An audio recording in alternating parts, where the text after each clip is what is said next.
Assalamualaikum warahmatullahi wabarakatuh. Kami dari kelompok 3. Sebelumnya perkenalkan, nama saya Syarif Andini dan rekan-rekan saya. Saya Sri Sunda Hanefa. Saya Citra Ulia.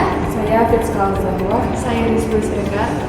Dalam video ini kami akan membahas tentang unsur-unsur peta yang kami ambil dari studi kasus kami atau case method, di mana seorang guru atau tenaga pendidik yang berlatar belakang pendidikan sejarah kurang dalam materi peta, yang diantaranya adalah unsur-unsur peta.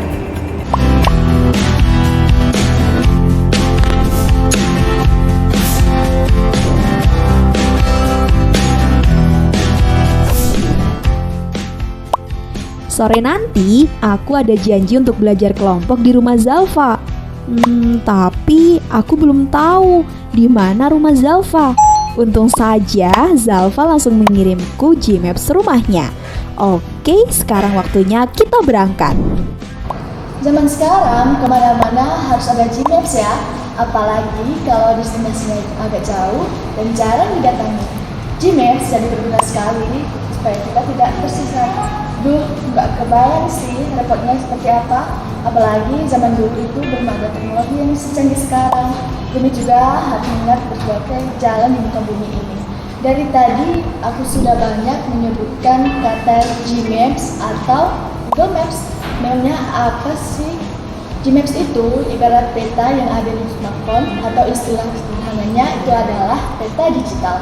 Secara etimologi, kata peta berasal dari bahasa Yunani mapa, yang berarti taplak atau kain penutup meja. Dengan begitu, apa yang dimaksud dengan peta adalah gambaran konvensional dan selektif dari permukaan bumi pada bidang datar sebagai alat bantu dalam menyampaikan informasi ke ruangan. Nah, supaya kita di situ, pastinya peta dilengkapi dengan berbagai komponen dong, atau unsur-unsur yang bisa mempermudah penggunanya dalam membaca peta. Sekarang coba kita lihat bersama peta ini ya. Bagian ini posisinya paling atas, ditulis dengan huruf kapital tebal, dan itu namanya judul peta. Filmnya tentu saja untuk menunjukkan isi peta. Cobalah sekarang membaca buku peta itu. Peta administrasi kota Yogyakarta. Itu apa ya?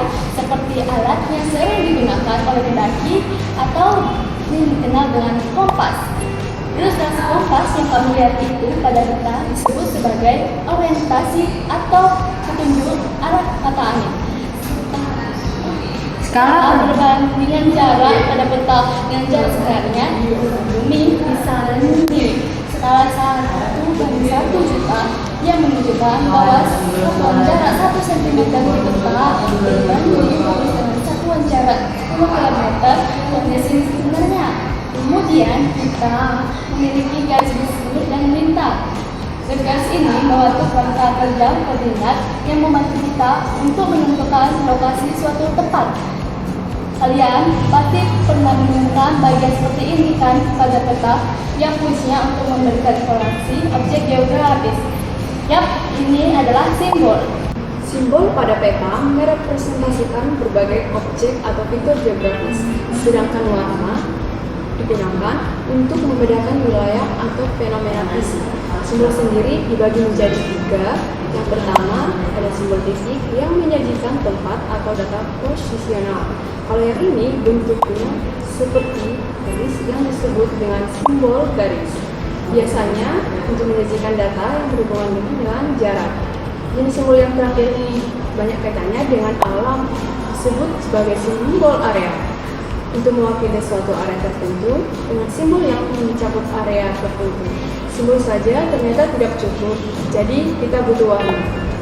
Dalam peta, warna digunakan untuk menggambarkan penampakan yang ada di peta. Tapi tidak semua warna digunakan ya. Beberapa warna ini yang bisa digunakan untuk menggambarkan berbagai penampakan dalam peta. Biru menggambarkan perairan atau daerah dingin. Kuning menggambarkan gurun atau dataran tinggi dan vegetasi yang tinggi. Hijau menggambarkan hutan, dataran rendah, dan vegetasi.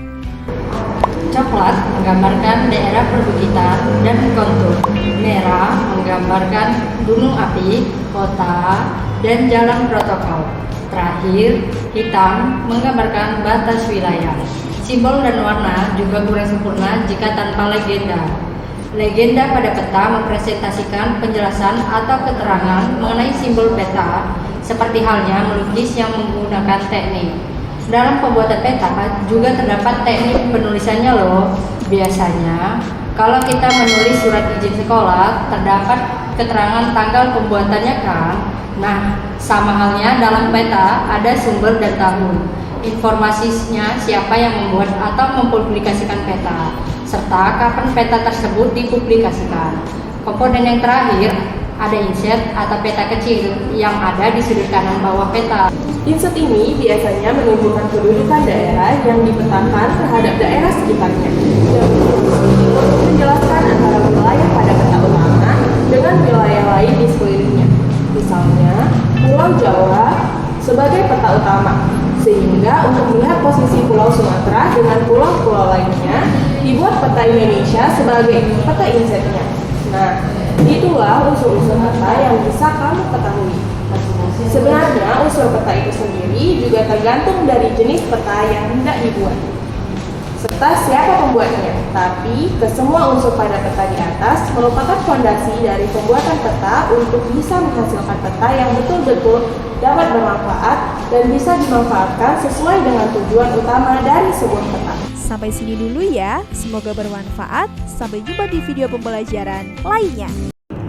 Selanjutnya, kita akan membahas tentang peta dalam interdisiplin ilmu sosial, yaitu sosiologi, ekonomi, sejarah, dan geografi.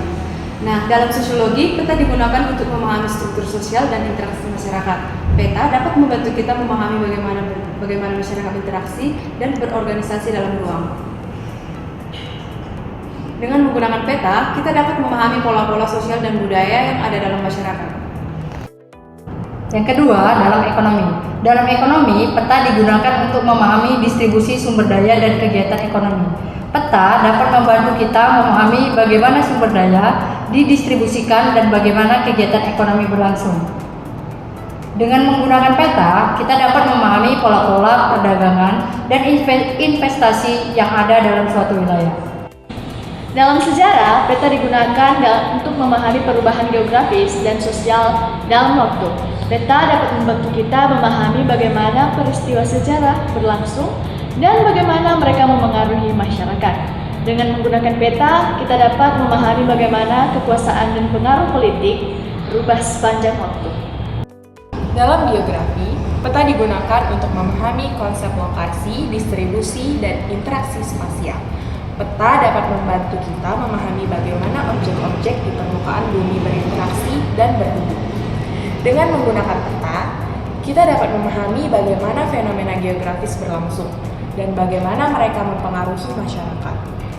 Itulah sekilas tentang peta dan dalam interdisiplin. Peta dapat digunakan dalam berbagai bidang untuk memahami fenomena sosial, ekonomi, sejarah, dan geografi. Demikianlah video pembelajaran dari kami mengenai unsur-unsur peta. Semoga video pembelajaran tadi dapat bermanfaat untuk kita semua. Wassalamualaikum